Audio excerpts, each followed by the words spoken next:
सीधी तस्वीर दिखाएं। उत्तराखंड के 550 सरकारी स्कूलों को गोद लेंगे उद्योगपति। राज्यपाल एवं मुख्यमंत्री धामी की उपस्थिति में होगा एमओयू। 30 जुलाई को राजभवन में होगा कार्यक्रम। चुनौतियों के आगे नहीं थमे आस्था के कदम। अब तक 41 लाख तीर्थयात्री कर चुके 4 धामों में दर्शन। पिछले साल की तुलना में इस बार श्रद्धालुओं की बड़ी संख्या। उत्तराखंड में धर्मांतरण कानून को बनाया गया सख्त। ऑपरेशन की निगरानी के लिए गठित हो गया एसआईटी। सीएम धामी ने कानून और कठोर बनाने के दिए निर्देश। यूपीसीएल कराएगा प्रमुख तीर्थ स्थलों भीड़ वाली जगहों का सेफ्टी ऑडिट। निर्देश हुए जारी। अब एक क्लिक में मिलेगी सेवानिवृत्त शिक्षकों की जानकारी। जान सकेंगे कितने विषयों के कितने पद खाली। भर्ती के लिए समय पर भेजे जा सकेंगे प्रस्ताव। देहरादून समेत 5 जिलों में भारी वर्षा का अलर्ट। उधम सिंह नगर चंपावत में झमाझम बारिश। 4 धाम यात्रा मार्ग पर हल्की से मध्यम बारिश। देख रहे हैं के न्यूज़, खबरों का सारथी। रुक कर लेते हैं खबरों की ओर। हरिद्वार से आम खबर आपको बताते हैं। पुलिस रिमांड पर पूर्व भाजपा नेत्री और प्रेमी नाबालिग शोषण मामले में पुलिस रिमांड पर। कोर्ट से मंजूरी के बाद रानीपुर कोतवाली में लाया गया। बड़ी जानकारी आपको हम बता रहे हैं। नाबालिग शोषण मामले में पुलिस रिमांड पर जाने की बात सामने आई है। आम खबर आपको हम बता दें। कोर्ट से मंजूरी के बाद रानीपुर कोतवाली में लाया गया। एसआईटी की टीम गहन पूछताछ करेगी। आरोपियों से मथुरा और आगरा में जुटाए जाएंगे डिजिटल दस्तावेजी और साक्ष्य। पूर्व भाजपा नेत्री ने पति पर लगाया फंसाने का आरोप। महिला ने बताया मामला प्रॉपर्टी से जुड़ा है।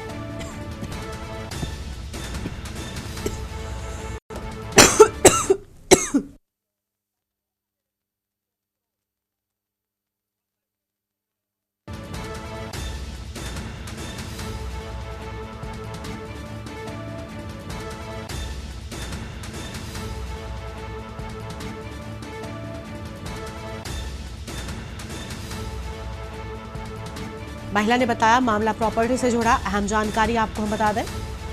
पुलिस ने आरोपी प्रेमी सुमित पटवाल को भी गिरफ्तार किया। जांच में शामिल एसआईटी ने मामले की संवेदनशीलता जताई है। अहम खबर आपको हम बता रहे हैं। जांच में शामिल एसआईटी ने मामले की संवेदनशीलता जताई और पुलिस रिमांड पर पूर्व भाजपा नेत्री और साथ ही उसका प्रेमी। पुलिस की ओर से अहम पूछताछ की जाएगी। बड़ी जानकारी आपको हम बता रहे हैं। नाबालिग शोषण मामले में पुलिस रिमांड पर। अहम जानकारी आपको हम बता दें। कोर्ट से मंजूरी के बाद रानीपुर कोतवाली में लाया गया। बड़ी खबर आपको हम बता रहे हैं।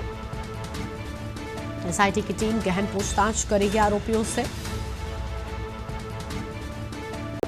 मथुरा और आगरा में जुटाए जाएंगे डिजिटल दस्तावेजी साक्ष्य। पूर्व भाजपा नेत्री ने पति पर लगाया फंसाने का आरोप। हरिद्वार से बड़ी जानकारी आपको हम बता रहे हैं।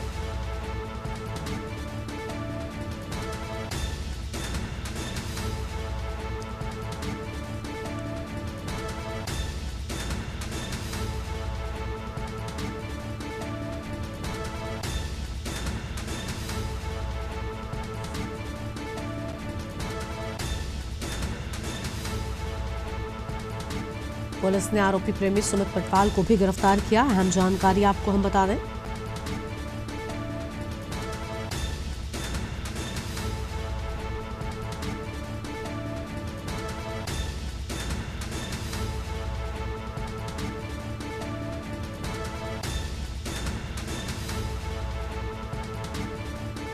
और इसी खबर पर बातचीत के लिए हमारे साथ हमारे संवाददाता मनोज कश्यप हरिद्वार से जुड़ चुके हैं। मनोज, पूरी जानकारी क्या है आपके पास में? एसआईटी की टीम गहन पूछताछ आरोपियों से करने वाली है। बताया जा रहा है कई अहम चीजें निकलकर सामने आएंगी, लेकिन साथ ही साथ आपको ये भी बता दें कि महिला की ओर से पति पर आरोप लगाए गए हैं। प्रॉपर्टी की कुछ बात कही गई है। पूरी जानकारी क्या है आपके पास? पहले करीब यहाँ पे जो भाजपा की एक नेत्री थी, उसके ऊपर उसकी बेटी के जो नाबालिग बेटी थी, यौन शोषण के आरोप लगे थे। जब पुलिस ने इस पूरे मामले में कुछ लोगों को गिरफ्तार किया तो यहाँ पे जो भाजपा नेत्री थी उसको भी गिरफ्तार कर जेल भेज दिया गया था। फिलहाल इस पूरे मामले को लेकर एक एसआईटी की टीम बनाई गई थी जो पूरे मामले की जांच कर रही है। फिलहाल जो एसआईटी की टीम थी उनको 3 दिन की रिमांड जो है कोर्ट की तरफ से मिली है। यहाँ पे कोर्ट को एक रिक्वेस्ट डाली गई थी, जिसमें कहा गया था कि जो भाजपा नेत्री है कुछ अहम सबूत जुटाने को लेकर यहाँ पे 3 दिन का जो रिमांड था वो पुलिस को मिल गया। लेकिन जब पुलिस जेल से उसके भाजपा नेत्री को लेके पहुंची थी, तो यहाँ पे उन्होंने एक बड़ा बयान देते हुए कहा है कि उसको जबरदस्ती फंसाया गया है, ये कोई ऐसा मामला नहीं था यौन शोषण का, लेकिन इसमें कोई प्रॉपर्टी का विवाद भी निकल के सामने आएगा, ऐसा उनका कहना है। तो कहीं ना कहीं पूरे मामले की जो जांच है वो पुलिस और जो SIT की टीम है वो यहाँ पे करेगी। बताया जा रहा है कि इनसे अलग जहाँ पे ये पूरा मामला हुआ था, जहाँ पे ये घटना हुई थी, वहाँ पे भी भाजपा नेत्री को लेके जाया जाएगा। जी बहुत शुक्रिया आपका प्रमोद, हमारे साथ जोड़ने के लिए, अहम जानकारी के लिए। बड़ी खबर आपको हम बता दें, SIT की टीम गहन पूछताछ करेगी। मथुरा और आगरा में जुटाए जाएंगे डिजिटल दस्तावेजी साक्ष्य। बड़ी जानकारी आपको हम बता रहे हैं। पूर्व भाजपा नेत्री ने पति पर लगाया फंसाने का आरोप। अहम खबर आपको हम बता दें, महिला ने बताया मामला प्रॉपर्टी से जुड़ा है। हरिद्वार से बड़ी जानकारी आपको हम बता रहे हैं।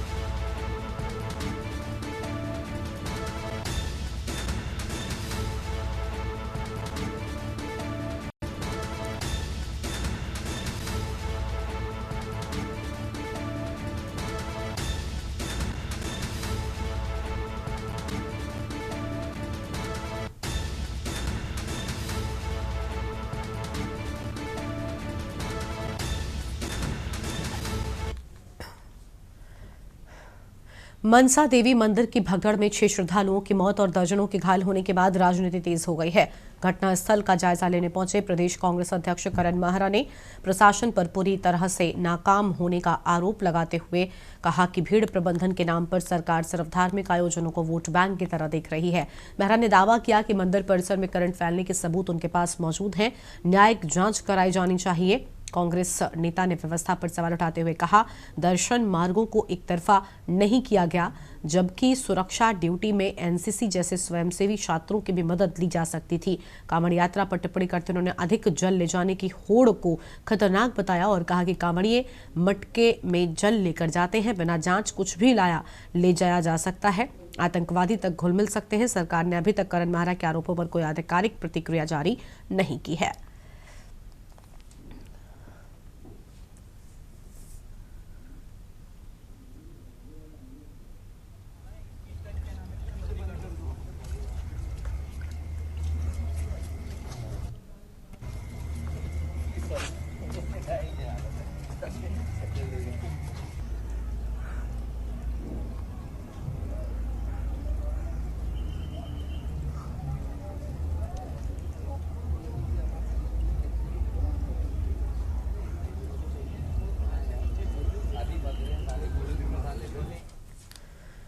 देहरादून में सड़क हादसों की रफ्तार थमने का नाम नहीं ले रही है। मंगलवार को विकासनगर मार्ग पर चलने वाली एक लोकल बस ने ISBT बस स्टैंड के पास 22 वर्षीय स्कूटी सवार युवती को कुचल दिया। युवती सहारनपुर की रहने वाली थी, मौके पर ही उसकी मौत हो गई। घटना पटेल नगर कोतवाली क्षेत्र की है, जहां तेज रफ्तार बस ने स्कूटी को जोरदार टक्कर मार दी। इतनी जबरदस्त टक्कर थी कि स्कूटी के परखच्चे उड़ गए। लोगों ने बस के नीचे फंसे स्कूटी को बाहर निकाला। स्थानीय लोगों का आरोप है कि हादसे के 1 घंटे के बाद तक एम्बुलेंस नहीं पहुंची। इससे पहले भी विकासनगर रूट की तेज रफ्तार बसों से कई हादसे हो चुके हैं।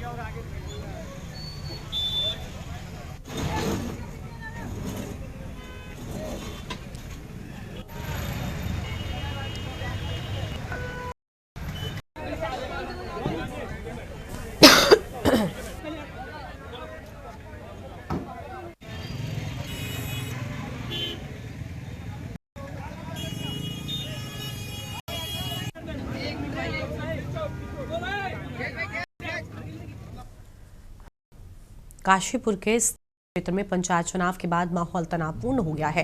प्रधान पद के 2 प्रत्याशी ताहिर और नईम अहमद के समर्थकों के काजों ने रूप ले लिया। टकराव के दौरान दोनों पक्षों से अधिक लोग घायल हो गए, जिन्हें प्राथमिक उपचार गंभीर हालत में निजी अस्पताल में भर्ती कराया गया। घटना की सूचना मिलते ही पुलिस मौके पर हालातों पर पाया गया। क्षेत्राधिकारी ने बताया कि स्थिति नियंत्रण में है, अभी तक कोई लिखित शिकायत नहीं मिली है। तहरीर मिलते ही कानूनी कार्रवाई की जाएगी।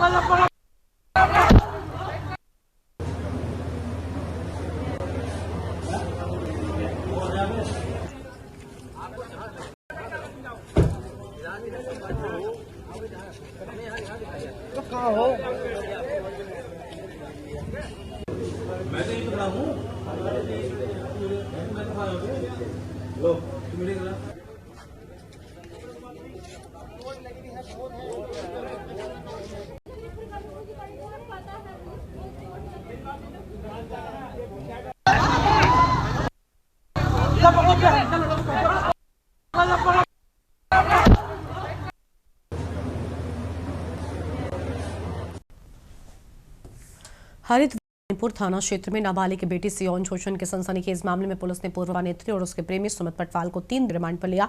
कोर्ट ने दोनों आरोपियों की पुलिस कस्टडी को पूरी प्रमेंद्र के आदेश पर गठित आरोपियों को मथुरा और जाकर डिजिटल लौटाए जाएंगे। पुलिस को होटल रिकॉर्ड, सीसीटीवी फुटेज और मोबाइल लोकेशन की पुष्टि करनी है। मामले ने प्रदेश भर में राजनीतिक और सामाजिक स्तर पर तीखी प्रतिक्रिया पैदा की है। जांच एसपी सिटी पंकज गैरोला के नेतृत्व में जारी की है।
प्रदेश में मानसून सीजन अपने चरम पर है और कई जिलों में लगातार बारिश हो रही है। मौसम ने 28 जुलाई के लिए अलर्ट जारी किया है, जिसमें बागेश्वर, नैनीताल, चंपावत, पौड़ी और देहरादून में भारी से बहुत भारी बारिश की संभावना जताई गई है। इन जिलों को ऑरेंज अलर्ट पर रखा गया है। इसके अलावा ऊधम सिंह नगर समेत अन्य पर्वतीय और मैदानी जिलों में भी भारी बारिश की आशंका है, जिसके लिए येलो अलर्ट जारी किया गया है। वहीं 29 जुलाई को बागेश्वर, पिथौरागढ़, रुद्रप्रयाग और उत्तरकाशी में भी भारी बारिश के संकेत है। प्रशासन ने लोगों से सतर्क रहने और आवश्यक सावधानियां बरतने की अपील की है।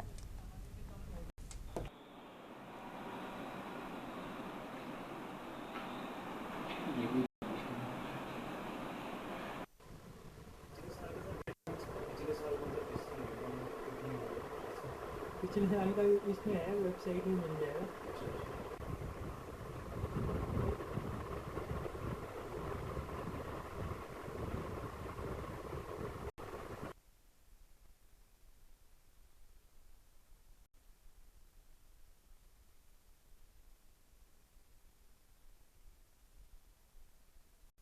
उत्तराखंड में 28 और 29 तारीख को अधिकांश स्थानों पे हल्की से मध्यम वर्षा मिलने की संभावना है। उसके बाद जो 30, 31, 1 में भी जो है अनेक स्थानों पे हल्की से मध्यम वर्षा का दौर मिलता रहेगा। चेतावनी की बात करें तो आज 28 तारीख को जो उत्तराखंड में बागेश्वर है, नैनीताल, चंपावत या पौड़ी, देहरादून जनपद है, यहाँ पर कहीं कहीं भारी से लेके बहुत भारी वर्षा भी मिल सकती है, जिसके लिए ऑरेंज जो है कलर रखा गया इन डिस्ट्रिक्ट में। जबकि जो अन्य पर्वतीय जिले भी हैं और मैदानी जिले भी हैं, ऊधम सिंह नगर है, चाटद्वार, तो वहाँ पे भी इक्का दुक्का स्थानों पे कहीं कहीं भारी वर्षा मिल सकती है, जिसके लिए येलो जो है कलर वहाँ रखा गया है। ब्रेक के लिए चल लौटेंगे। आप देख रहे हैं के न्यूज, खबरों का सारथी। ब्रेक के बाद आप सभी का स्वागत है। सीधा आपको लोकसभा लेकर चलते हैं। अखिलेश यादव क्या कुछ कहना सुन लेता है।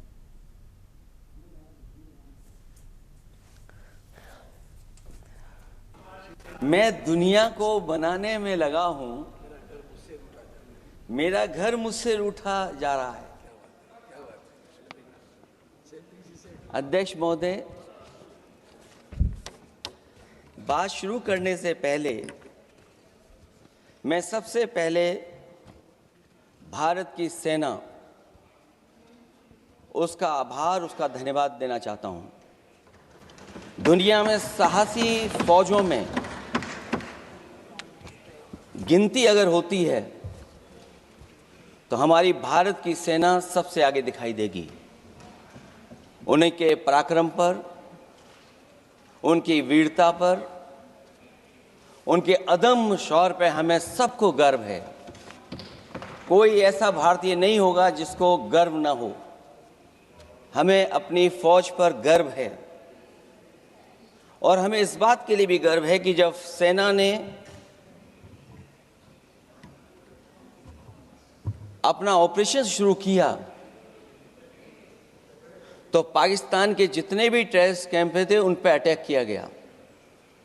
न केवल पाकिस्तानी कैंपों को नष्ट किया गया बल्कि पाकिस्तानी जो एयर बेस हैं उन तक पहुंच गए, उनको भी नष्ट किया, ध्वस्त किया।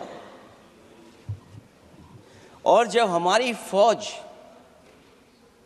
पाकिस्तान को हमेशा हमेशा के लिए एक पाठ पढ़ा सकती थी, एक ऐसा संदेश जाता कि भविष्य में पाकिस्तान कभी ये हिम्मत नहीं जुटा पाता। और ऐसा भी लगा हम लोगों को, क्योंकि अध्यक्ष महोदय, जब हम बड़े बड़े राष्ट्रीय चैनलों को देखते हैं तो उन चैनलों से ये लग रहा था कि कराची हमारा हो गया है, लाहौर हमारा हो गया है। किसी चैनल ने किसी को ये भी बताया कि हमने उनको पकड़ भी लिया है। जो कमेंट्री, जो विजुअल्स थे, वो ऐसा लग रहा था कि अध्यक्ष महोदय अब पीओके हमारा हो जाएगा। हालांकि सरकार के इंजनों को मैं टकराता हुआ देखता हूं। हो सकता है ये मेरा भ्रम हो, लेकिन पीओके के मामले में सभी इंजन हमें एक दिखाई देते हैं। और जहां पीओके पे पहुंचने तक की बात थी, कुछ लोग तो पीओके पर ये कह रहे थे कि हमारा कब्जा हो जाएगा, 6 महीने का केवल हमें मौका मिल जाए। ये अफसर सरकार आखिरकार पीछे कैसे हट गई और क्या कारण था कि सरकार को सीज फायर का ऐलान करना पड़ा? अध्यक्ष महोदय, हमें उम्मीद थी कि सरकार सीज फायर करेगी, सरकार ऐलान करेगी, लेकिन इनकी मित्रता बहुत है, बहुत गहरी मित्रता है। और उसका परिणाम ये है कि इन्होंने अपने मित्र से ही कहा कि आप ही सीज फायर अनाउंस कर दीजिए, हमारी कोई ज़रूरत नहीं है, हम सीज फायर आपसे ही स्वीकार कर लेंगे। आखिरकार किस दबाव में ये सरकार स्वीकार कर रही है? वैसे तो अध्यक्ष महोदय, आज जिस विषय पर बोलने के लिए मैं खड़ा हुआ हूं, दरअसल वो विषय होना ही नहीं चाहिए था। ये दुर्भाग्यपूर्ण है कि आज़ादी के इतने साल बाद भी ऐसे मुद्दे बने हुए हैं। ये बात अध्यक्ष महोदय पक्ष विपक्ष की नहीं है, देश की सुरक्षा की है, जनता के जीवन और रक्षा की है। हम सब मिलकर के कोई ऐसी नीति रणनीति बनाते क्यों नहीं है जिससे सीमाएं हमेशा हमेशा शांत रहें। लेकिन पहलगांव की घटना ने साबित कर दिया है कि लापरवाही देशवासियों की जान ले सकती है। और अभी जब मैं सुन रहा था और बहुत ही उत्तेजित भाषा में जब जवाब मिल रहा था, उत्तेजित भाषा इसीलिए बोल रहे हैं कि जनता सम्मोहित हो जाए, जनता स्वीकार करने लगे।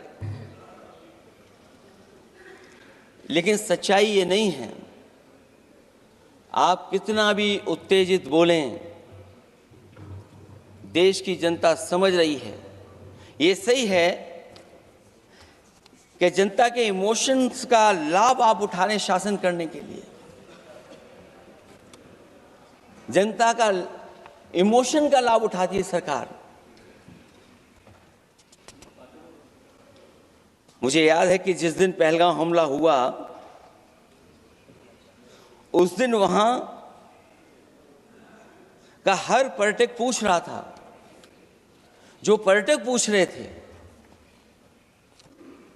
कि खतरों के बीच मेरी रक्षा करने वाला कोई वहां क्यों नहीं था। आखिरकार ये सबके मन में सवाल यही है कि जिस समय घटना हुई आखिरकार उन्हें बचाने वाला कोई क्यों नहीं था। और जो सरकार ये दावा करती है 370 के बाद ये कहा सरकार ने कि भविष्य में कोई आतंकवादी घटना नहीं होगी, वहां टूरिज्म बढ़ेगा। जितने लोग वहां गए वो सरकार के भरोसे पे गए थे, वो सरकार के आश्वासन पे गए थे। और आखिरकार सिक्योरिटी लैब्स की जिम्मेदारी कौन लेगा? अध्यक्ष महोदय, सबसे बड़ा सवाल यही है कि सिक्योरिटी लैब्स का रिस्पॉन्सिबल कौन होगा, वो जिम्मेदारी कौन लेगा? और ये जो पहलगांव की घटना हमारे इंटेलिजेंस फेलियर की वजह से है, उन्हें मैदान को खुला छोड़ दिया। वो सरकार जानती होगी कि कितना समय लगा होगा फोर्सेस को आने में। आखिरकार वो जिम्मेदारी किसकी है? और फिर सरकार को ये जरूर बताना चाहिए कि सरकार क्या क्या कदम उठा रही है कि भविष्य में ऐसी घटना ना हो। क्योंकि पहलगांव से पहले पुलवामा भी हुई और पुलवामा में भी यही बात रखी गई थी कि इंटेलिजेंस फेलियर है। उस समय भी किसकी जिम्मेदारी थी इंटेलिजेंस फेलियर की? किसी को नहीं पता। और अगर इंटेलिजेंस फेलियर पहले था तो पहलगांव में भी वही इंटेलिजेंस फेलियर हम लोगों को और पूरी देश की जनता जानती है आखिरकार जिम्मेदारी किसकी बनती है। जो लोग बड़ी बड़ी बातें कर करके चले गए, कम से कम देश के सामने एक सबसे महत्वपूर्ण सवाल, उसका जवाब सरकार की तरफ से आना चाहिए। क्योंकि हमारी सीमा पर जो सुरक्षा है, जो रक्षा करने वाले हमारे सेना के लोग हैं, वो हमारी सीमाएं सुरक्षित रखते हैं। लेकिन हमारे भारत का क्षेत्रफल क्या है? और सरकार को कम से कम ये जानकारी देनी चाहिए सदन को, देश की जनता को, कि जिस समय सरकार में ये भारतीय जनता पार्टी आई है और आज जब हम सदन में चर्चा कर रहे हैं तो हमारे भारत का क्षेत्रफल क्या है? कम से कम क्षेत्रफल पता होना चाहिए। क्योंकि जब हम सवाल पूछते हैं, और जो सवाल पर्यटक पूछ रहे थे कि कुछ ऐसे लोगों को सरकार की ओर से चारों तरफ से चाक चौबंद सुरक्षा घेरा क्यों दिया जाता है, वो जो बात। तो लोकसभा की कार्यवाही से आपको हम सुना थे अखिलेश यादव, जिन्होंने ऑपरेशन सिंदूर को लेकर एक तरफ अहम बातें कही, लेकिन दूसरा ही सरकार से सवाल ये भी उठाया कि आखिर ये हमला क्यों हुआ, सुरक्षा में कमी क्यों की गई। इस बुलेटिन में इतना ही। आप देखते रहिए न्यूज़ इंडिया। नमस्कार। आप देख रहे हैं के न्यूज़, खबरों का सारथी।